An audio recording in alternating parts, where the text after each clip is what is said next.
J'ai eu un plaisir mais absolu à travailler avec Jean-Pierre Améris. C'est vraiment une sorte d'alter ego. Je me sens très très proche de lui même dans sa personnalité. Et justement, on a commencé à parler de cette timidité qui est la mienne, qui est la sienne aussi, voilà, presque maladive par moment. Et il m'a parlé de son envie de faire un film là-dessus. Bonjour, Angélique. Émotive. Bonjour Angélique. Lui, il est réellement allé à ces réunions qui existent, les émotifs anonymes, et il a eu envie d'en faire un film. Voilà. J'étais à 5-6 réunions comme ça. Alors j'étais assez embarrassée au début, j'osais pas trop y aller parce que je me disais, je voulais pas utiliser la fragilité de qui que ce soit, quoi.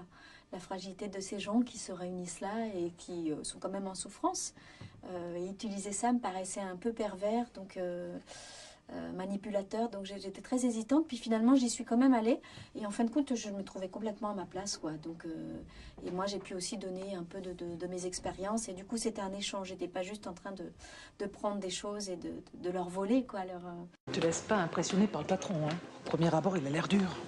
Et au second? Toujours dur. Monsieur, c'est la première candidate pour la place. Vous aimez le chocolat? Oui, il faut quand même pour... Merci. Et c'est vrai que entre ses mains, il était quelqu'un de beaucoup plus dangereux. Et on était dans un thriller intime, un film d'Anne Fontaine. C'était vraiment complètement un autre genre de film et un autre propos.